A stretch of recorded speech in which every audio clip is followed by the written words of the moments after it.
투박하지만 정직하다. 비평을 비평하는 남자 서영석. 그가 바라본 세상. 사설과 칼럼을 통해 오늘을 짚어본다. 서영석의 라디오 비평.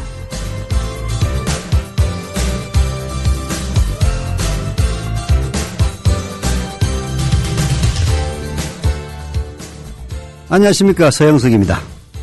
지난 2009년 용산 참사의 진압작전 책임자인 김석기 전 서울경찰청장이 공사 임원추천위원회의 서류와 면접평가에서 최하위 점수를 받고도 지난 7일 한국공항공사 사장에 임명된 것으로 밝혔다고 합니다. 공사 임원추천위원회에서는요, 최종 추천한 3명의 후보 가운데서 김석기는 서류심사와 면접심사에서 가장 낮은 평가를 받았다고 합니다. 비상임이사와 외부 전문위원 7명으로 구성된 공항공사 임원추천위원회는 지난달 9일 서류심사에서 김석기에게 5점을 준 반면 다른 두 후보에게는 각각 6점을 매겼다고 합니다. 결국 김석기는 1차, 2차 심사에서 모두 꼴찌를 하고도 한국공항공사 사장에 임명됐습니다. 김석기가 누굽니까?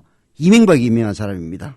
도대체 박근혜 정권은 이명박 정권에게 도대체 무슨 약점이 잡혀 있길래 많은 사람들이 반대하고 심지어는 여권 내에서도 반대 의견이 있는 김석기를 공항공사 사장에 임명합니까? 궁금하지 않을 수가 없습니다. 새누리당의 사무총장인 홍문종이 한 라디오 방송에 출연해가지고 화성갑 재보궐선거에 출마한 서청원이 신박연대 때 받은 돈은 개인적으로 쓴 게 아니라 당을 위해서 썼다. 사회 권력을 위해서 희생된 분이고 정치적 희생양이었다는 궤변을 넣어놓았다고 합니다. 정말 할 말이 없습니다. 이건 뭐 미친 것도 아니고요.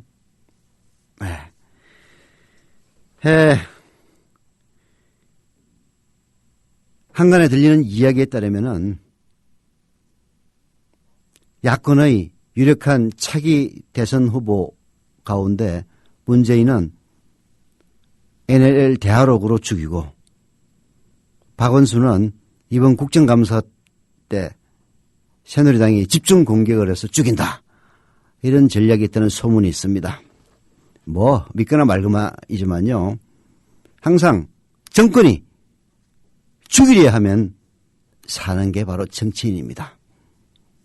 아시다시피 야권은 유력한 차기 후보가 3명이나 존재합니다.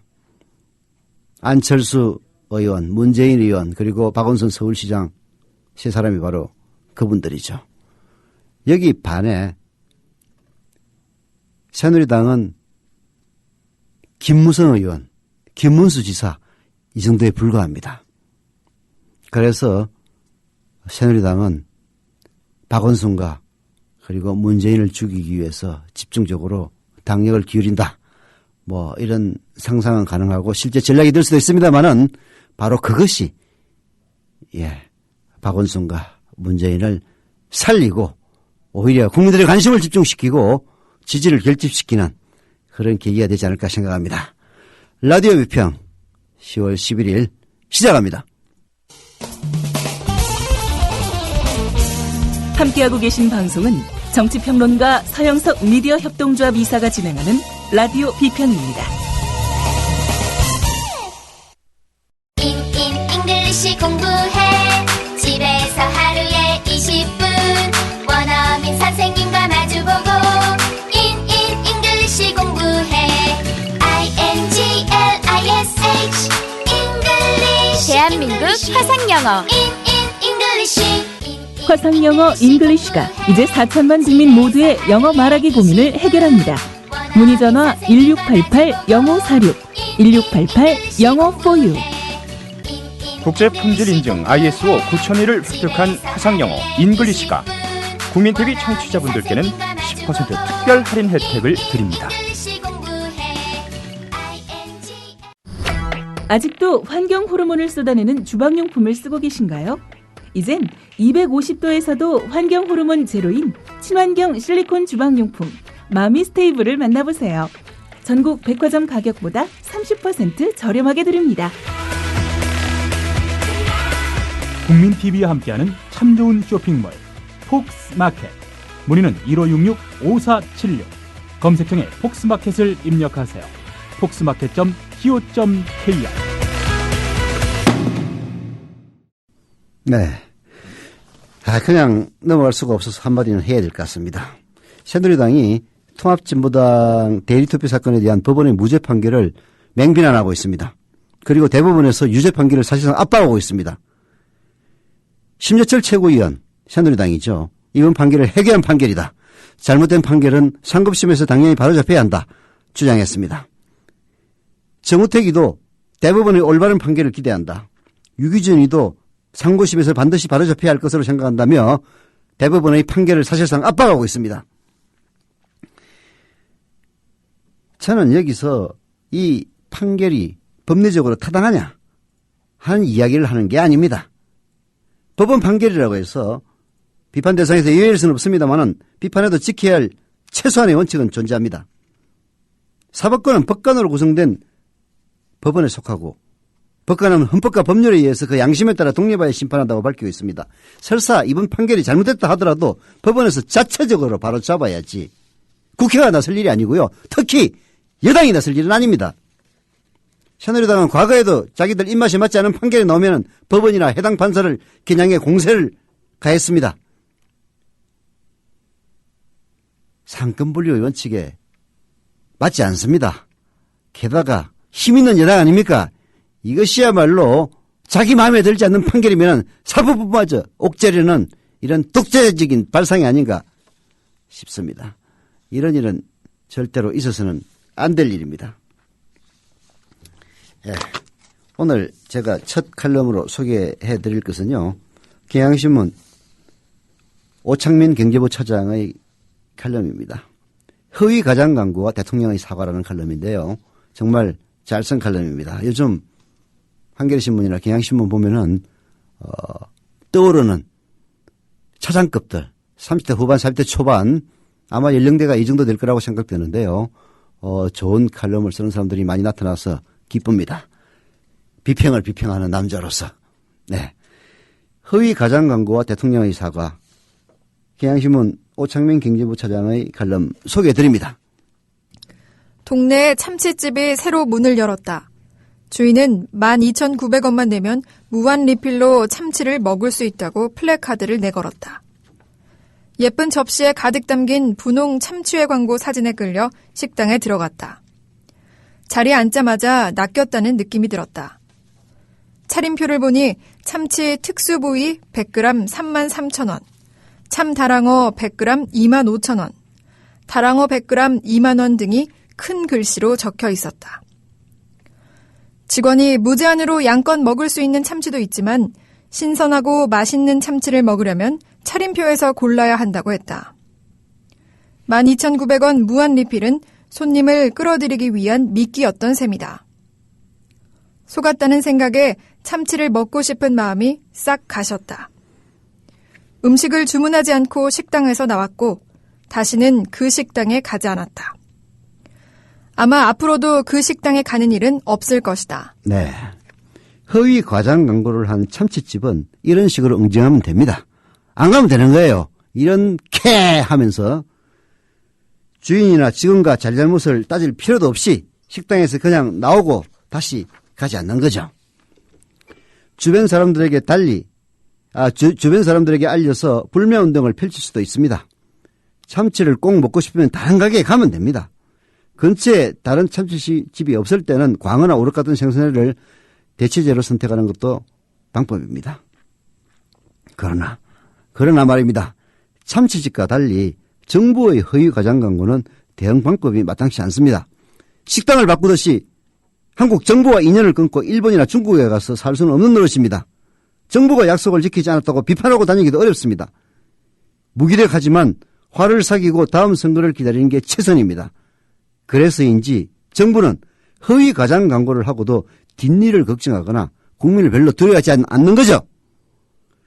예, 정말 마음 같아서는 허위 과장 광고를 하는 대통령을 싹 바꿔버리고 허위 과장 광고를 하는 나라를 바꿔서 국적을 확 바꿔버리고 싶은 생각이 굴뚝 같습니다만은 어떻게 그러기가 쉽습니까? 그러니 정치인이나 정부나 국민 속이기를 그야말로 밥 먹듯이 하는 거죠.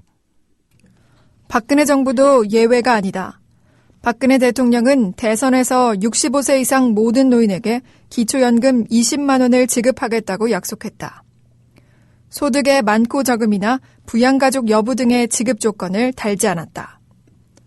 선진국에 비해 열악한 수준인 노인 복지를 개선하겠다는 박 대통령의 말을 국민들은 믿었다. 평소 신뢰와 원칙을 중시한 박 대통령이기에 더욱 그랬다. 하지만 박 대통령은 내년 예산에 기초연금 재원을 배정해야 할 때가 되자 말을 바꿨다. 소득 하위 70%에게 국민연금 가입기간과 연계해 차등 지급하겠다고 했다. 딱 말을 바꾼 거죠. 기초연금 공약만 그렇습니까? 반값 등록금, 그리고 이른바 4대 중증질환, 암, 뇌혈관, 심혈관, 희귀, 난치성 질환을 4대 중증질환이라고 합니다. 이 4대 중증질환의 진료비 전액부담, 무상보육, 이거 다 박근혜 대통령이 후보 시절에 공약한 겁니다. 이런 공약도 대통령이 되고 나서는 당초 방안에서 대폭 후퇴했습니다. 경제민주화 공약도 마찬가지입니다. 일례로 재벌 일감 몰아주기 규제는 속빈강정으로 전락했습니다. 규제 대상이 전체 재벌 계열사의 8%에 불과합니다. 그나마 효율성, 보안성, 긴급성이 인정되는 계열사 간 내부 거래는 봐주기로 했습니다. 삼성 에버랜드, 현대글로비스, SKCNC 등 총수일가 지분이 많은 재벌의 핵심 계열사는 규제 대상에서 빠질 가능성이 높아졌습니다. 아마 빠질 겁니다. 왜 이렇게 하겠습니까? 이거 빼주려고 하는 거죠. 124조 원이 필요한 지역 공약이 깨지는 것도 시간 문제입니다. 박근혜 대통령은 후보 시절에 무려 124조 원이 들을 지역 공약 했습니다. 이거 올해 예산 가지고 불가능해요. 앞으로도 마찬가지입니다. 재벌 감세, 부자 감세 연간 30조 원씩 구멍이 뻥뻥 뚫리는데 어떻게 가능하겠습니까? 내년 지방선거 전까지는 민간자본 유치 운운하면서 공약을 이행하는 것처럼 하겠지만 선거일 투표함 개봉과 동시에 유야무야 될 것이 너무나 뻔합니다. 뭐 그렇다고 치자 정부에 속은 게 한두 번이 아니니까. 정부 출범 6개월도 안 돼 공수표가 된 이명박 정부의 747 공약도 경험했다. 오죽했으면 빌 공짜 공약이란 말이 생겼겠는가. 경제가 어려워 공약 이행이 어려워졌다는 박 대통령의 변명도 전혀 근거가 없는 것은 아니다.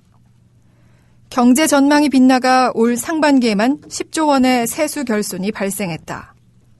다만 대통령의 진심 어린 사과라도 있었으면 했지만 이마저도 이루어지지 않은 것은 유감이다. 네. 기초연금 공약 파기에 따른 비판 여론이 거세지자 박근혜 대통령은 대한노인회 관계자들을 청와대로 불러 이유를 설명하고 고개를 숙였습니다. 대한노인회 관계자들은 경제 상황이 먼저고 박 대통령의 입장을 이해한다고 박근혜를 두둔했습니다. 그러나 대한노인회 관계자들이 어르신들의 대표인 것은 아닙니다. 월 20만 원 기초연금이 없어도 경제적으로 큰 어려움이 없는 그런 노인들입니다. 이들이 박근혜의 열렬한 지지자이기도 합니다. 허위 가장 광고를 한 참치집 주인이 손님들은 제쳐놓고 자신의 친구들이나 친척들을 불러서 미안하다고 하면 그게 과연 진실된 사과로 볼 수 있겠습니까? 말 한마디에 천양빚을 갚는다는 말도 있는데 참 안타깝습니다. 라고 오창민 경향신문 경제부 차장이 지적을 하고 있는데요. 맞는 얘기입니다. 월 20만 원 기초연금 안 받아도 아무 문제 없는 대한노인회 관계자들을 불러가지고 미안하다고 고개 숙이면 답니까? 참치집 주인이 사기쳐놓고 고객들을 부르지 않고 자기 친구들, 자기 친척들 불러가지고 미안하다 하면 답니까? 이런 정권을 찍어주는 노인네들이 불쌍할 따름입니다. 솔직히 얘기해서. 노래 하나 듣고 계속하죠. 언타이틀의 책임져 듣고 오는 동안 조합원 여러분들, 청취자 여러분들의 조합원 가입 부탁드립니다. 지상철 조합원 신청 광고입니다. 강화대교 앞에서 개념 부부가 만드는 개념 곰탕 연지연 곰탕. 연지연이란 가마솥의 장작불로 온종일 구워내는 곰탕을 서로 나누어 이어지는 인연이란 뜻입니다. 연지연 곰탕이 민주주의를 열망하는 조합원 여러분과 국민의 건강을 책임지겠습니다. 곰탕 포장 판매는 한 팩 800g에 7,000원이며 7팩 이상은 무료 배송으로 드립니다. 연지연 곰탕은 강화대교 입구에 위치해 있습니다. 단체 주문 예약 및 포장 주문 전화번호는 010-7252-1114, 010-7252-1114, 031-989-9968. 조합원 단체 예약은 10% 할인해드립니다. 그리고 판매 금액의 10%는 국민TV의 후원금으로 쓰입니다.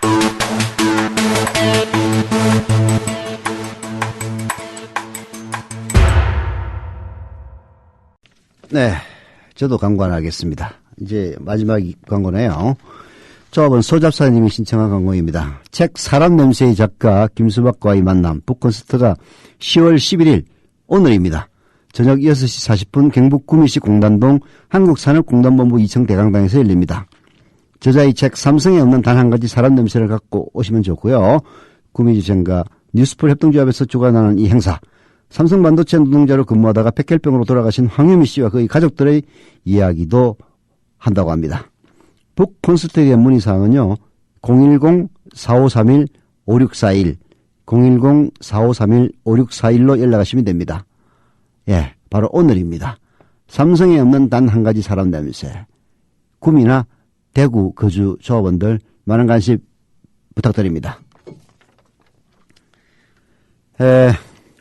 한겨레 신문의 6월 28일 오피니언맨의 아침 해팔 코너 100년 전쟁은 계속되는가 라는 제목의 칼럼에서 김무성 새누리당 의원의 부친 김용주 전 대한해운공사 사장이 친일 행적을 보였다고 보도한 바 있는데요. 여기에 대해서 김무성 의원은 당시 경북도회 의원들은 조선인 농민들의 편에 서서 조선 총독부의 정책을 비판하고 반대하였으며 김무성 의원의 부친은 사제를 틀어서 조선인 한글교육 야학을 개설하고 일본 자몰에 맞서서 조선상인회를 설립하는 등 애국자적인 삶을 살았고 친일 인명사진에도 없으므로 친일파가 아니다라고 밝혀왔다고 합니다.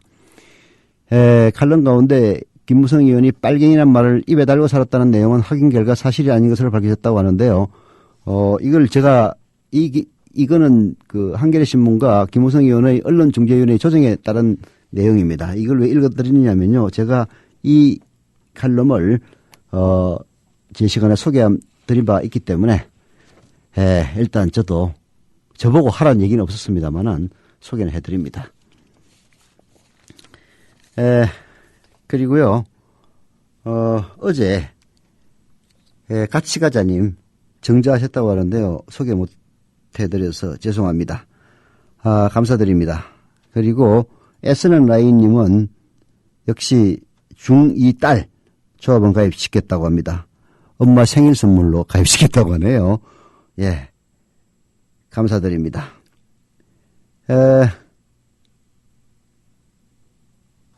그리고 또 있었는데 안 찾기네요. 다음에 또 보고. 하모니님도 어제 정지하셨습니다. 감사드립니다. 그리고 울산에 거주하는 최광식님, 인천에서 최광식 조합원님, 그리고 인천에서 아들, 딸까지 함께 가입시킨 박정순 조합원님, 감사드립니다. 그리고 제주도에 거주하시는 허임순 조합원님, 부산에 거주하시는 천병태 조합원님, 저보고 혈압 걱정하셨다고 하는데요. 흥분 안 하도록 노력하겠습니다. 감사드립니다. 그리고 또 조합원 제 시간에 딱 한 분 가입하셨네요. 예. 두 분 가입하셨습니다. 전남 목포시 대이동의 고고학도님 가입하셔서 감사드립니다. 출장은까지 나입해 주셨네요. 빠르기도 합니다. 감사드립니다. 그리고 아직 주소를 기재하지 않으신 통영멸치님 역시 조합원 가입 감사드립니다. 빨리 출자금 납부하시고 정식 조합원 되기를 부탁드립니다. 네. 다음에 소개해드릴 칼럼은요. 기양신문의 칼럼이 아니라 사설은 경향신문이 의 사설입니다. 병역 국적과 관련한 공직자들의 도덕적 책임이라는 내용의 사설인데요. 박근혜 정부의 공직자들 새겨드려야 할 사설입니다. 소개해드립니다. 박근혜 정부의 4급 이상 고위공직자 181명이 당초 현역 입영 대상자였으나 신체 검사를 다시 받아 병역 면제 판정을 받았다고 한다. 같은 방식으로 군에 가지 않은 고위 공무원이 사법부에도 51명, 입법부에 21명 있다. 그런가 하면 외교관 자녀 130명이 복수 국적자이며 이 중 90%가 미국 국적자라는 자료도 공개됐다. 또 복수 국적을 가진 고위 공직자 아들 16명이 병역 대상에 편입될 나이에 이르러 한국 국적을 버리고 다른 나라 국적을 취득한 것으로 드러났다. 한국 사회에서 병역, 국적 문제가 얼마나 민감한 사안인지는 두말할 필요도 없다. 특히 국민의 공복인 공직자나 외교관의 경우 본인 또는 자녀들의 국적과 병역 문제는 도덕적 수준을 가늠하는 잣대로 인식되기도 한다. 네. 이 인간들의 변명이라는 것도 정말 열받습니다. 부득이한 결정이었다. 국민께 죄송하다. 군복무를 피하기 위해서 국적을 포기한 게 아니다. 장학금을 받기 위해서다. 그리고 이런 식의 그 변명을 늘어놨고요. 특히 국무총리실 신중돈 공보실장은 우리 아이도 미래를 가야 하지 않느냐. 다음에 강태수 한국은행 부총재보는 아들의 앞길을 위해서 막을 수가 없었다. 목을 비틀 수도 없지 않느냐. 이런 식으로 변명을 했다고 합니다. 맞는 얘기죠. 맞는 얘기입니다. 그러면은 대신 공직에 나서면 안 됩니다. 미국에서도요, 탈세하는 사람들 굉장히 많습니다. 그러나 탈세하는 사람들은 절대 공직에 나가질 못해요. 마찬가지입니다. 대한민국에서도 특히 국적이나 병역 문제 얼마나 민감한 사안입니까? 이것 때문에 대통령 떨어진 사람도 있습니다. 공직에 안 나가면 될 일이에요. 공직에 안 나가면 공직에 나가놓고 그딴 식으로 변명을 한다는 게 말이 안 된다는 얘기입니다. 공직이 뭡니까? 국민 세금으로 월급 받으면서 국가를 위해서 그리고 자기를 뽑아준 대통령이 임명한 자기를 임명한 대통령을 뽑은 국민들을 위해서 봉사하는 직책에 있는 사람들입니다. 그래서 더욱더 도덕성이 중요해지는 것이죠. 저 같은 장삼이사는 그야말로 시원찮게 살아도 누가 뭐라고 그러겠습니까? 그러나 제가 공무원이 된다면, 제가 장관이 된다면 저희 과거를 시시콜콜이 다 따져서 공격하고 비난하고 따져 물을 수가 있는 겁니다. 그리고 그것이 국민 정서에 맞지 않다면 그만둬야 하는 거죠. 병역 신체 검사에서 현역 판정을 받은 건장한 청년이라면 군대에 가는 게 대한민국의 상식이다.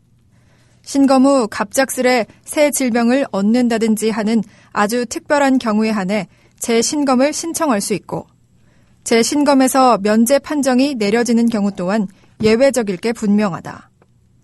그런데 많은 공무원들이 바로 이런 특별하고도 예외적인 경우에 해당돼 군에 가지 않았다고 하니 국민으로선 그저 떨떠름한 기분이다. 외교관 자녀의 국적 문제도 마찬가지다. 외국에서 근무하는 외교관이 자녀를 낳으면 해당국 법률에 따라 아이에게 국적이 주어지는 것은 당연하다. 미국에 파견되는 외교관이 다른 어떤 나라보다 많으니 미국의 속지주의 원칙에 따라 미국 국적 자녀가 많은 게 얼핏 당연한 것처럼 보인다. 그런데 미국 국내 법은 주미 대사관에 근무하는 외교관의 자녀에게는 속지주의를 적용하지 않는다고 한다. 외교관 자녀가 출생과 동시에 미국 국적을 가지려면 부모가 미국 대사관이 아닌 영사관에 근무하거나 미국 연수 중 출생하는 경우 등으로 제한된다. 근무지 발령 때 영사관은 본인 신청을 감안하게 돼 있으니 아이에게 미국 국적을 안겨주겠다는 의도를 가진 외교관이 그만큼 적지 않았을 것이라는 점을 시사한다. 그렇게 해서 미국인 자녀를 두게 된 외교관이 미국과의 외교 업무를 할 때 우리 국익을 충분히 지켜나갈 수 있을지 염려하지 않을 수 없다. 네. 대한민국은 불안하다. 북한이 남침할지도 모른다.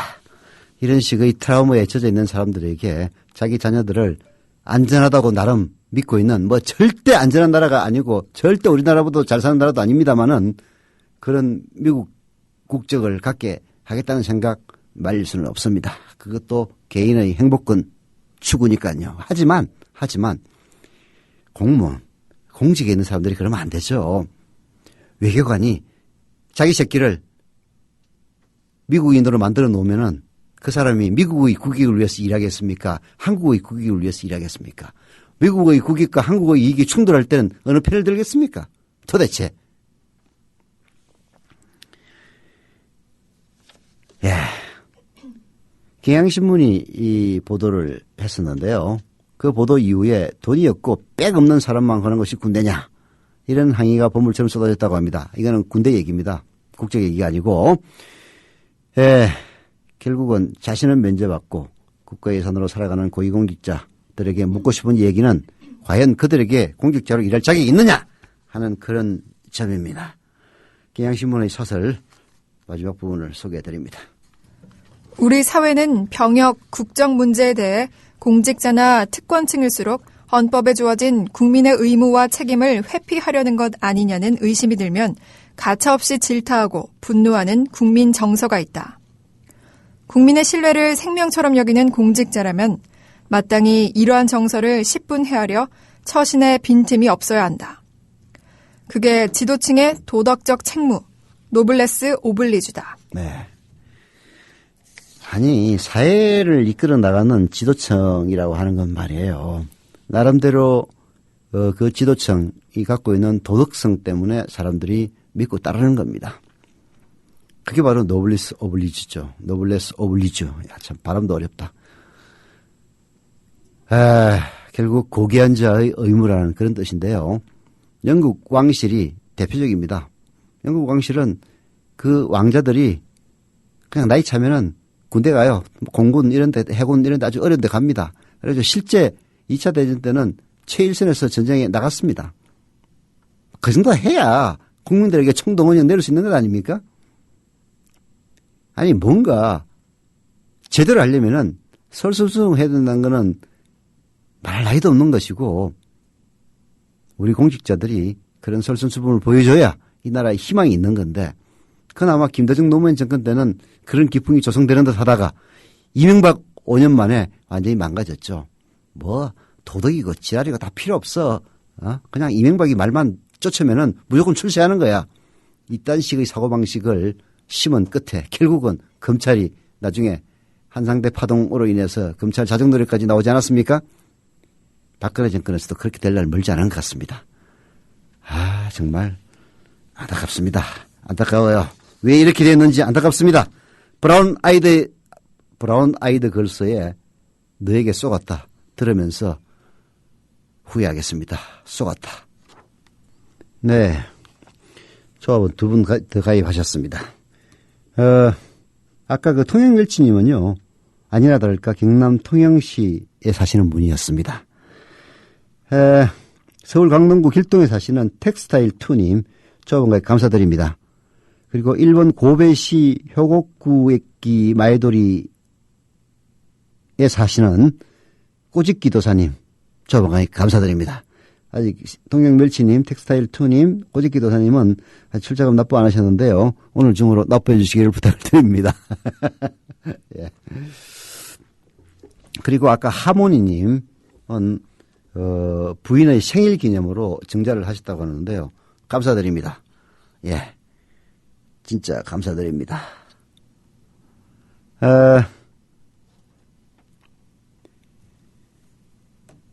오늘 경향신문 사설 또 하나 소개해드리지 않을 수가 없는데요. 저희들이 국정원이 댓글 공작만 했겠느냐라고 누구나 다 물음표를 찍었습니다. 드러난 게 그것일 뿐이다 라고 했는데요. 아니나 다를까 월급 받고 국민의 세금으로 월급 받는 국가보훈처에서도 지난 선거에 개입을 해서 박근혜를 찍어달라고 호소했던 사실이 들통이 났습니다. 예. 충격적인 국가보훈처의 선거 개입 소개해드립니다. 국가보훈처가 대선이 치러진 지난해 조직적으로 여권 편을 드는 안보교육을 실시한 사실이 드러났다. 국가보훈처는 진보 정부가 들어서면 통일을 추진하지 않고 중국의 변방으로 몰락할 수 있다는 등 보수 정권의 창출을 직설적으로 설파하는 내용의 교재를 만들어 전국적으로 광범위하게 안보 교육을 진행한 게 확인된 것이다. 강기정 민주당 의원이 국가보훈처에서 제출받아 공개한 문서에 따르면 국가보훈처는 이러한 내용이 담긴 한반도의 빛과 어둠이라는 강의 교재를 만들어 전국 지청에 배포한 뒤 공무원, 직장인, 초, 중, 고교 학생들을 대상으로 안보 교육을 실시했다. 이 교재를 표준 교환으로 활용해 2012년 한 해 동안 무려 1,411번에 걸쳐 22만여 명을 대상으로 안보 교육을 실시했다. 안보 교육이란 명목을 빌렸을 뿐 직접적으로 진보 정부, 보수 정부를 비교하며 보수 정권 재창출의 당위성을 홍보, 선동한 작업이다.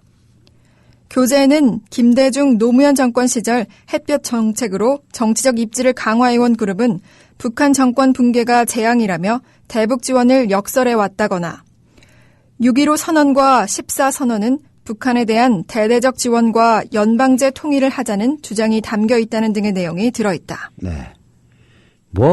김대중 노무현 정권이 나쁘다든지, 종북이라든지, 그런 생각을 갖고 있는 거야. 대한민국에서 누가 뭐라고 하겠습니까? 문제는 국가보훈처가 뭐냐 이거예요. 국민 세금으로 운영되는 국가기관입니다. 그 박성춘이, 이명박 정부 때 임명됐던 박성춘이 국가보훈처장, 박근혜한테서 월급 받는 거 아니에요. 대한민국 국민의 세금으로부터 월급 받는 겁니다. 그런데 그런 걸 그 세금으로 박근혜를 이롭게 하는 그런 책자를 만들어가지고 무려 22만 명이나 2012년 한 해 동안만 1,411차례에 걸쳐서 이딴 식의 강연을 하고 책을 배포했다는 사실을 들으면 치가 떨리는 겁니다. 도대체 우리 세금 가지고 도대체 뭐하고 있는 거야? 박근혜를 당선시키기 위해서 국정원이 조 단위로 쓰는 국정원의 예산으로도 부족해가지고 국가보훈처까지 그게 나섰단 말이냐? 열받지 않을 수가 없는 거죠. 특정 정당 후보의 선거 캠프도 아닌 국가기관이 행한 짓이라곤 믿기지 않는다. 정치적 중립을 생명처럼 여겨야 할 국가기관이 보수 정권 재창출, 즉 여당 대통령 후보의 당선을 위해 조직적으로 선거운동을 한 것과 다를 바 없기 때문이다. 국가정보원이 댓글 공작을 통해 대선에 개입한 건 못지않게 국기를 문란케 한 사건이라 할 수 있다. 국가기관들이 이토록 노골적으로 여당 후보를 위해 선거 개입에 나선 것은 시대착오적 관권 선거를 부활시키는 최악의 작태라 할 것이다. 그렇습니다. 이거야말로 최악의 작태입니다.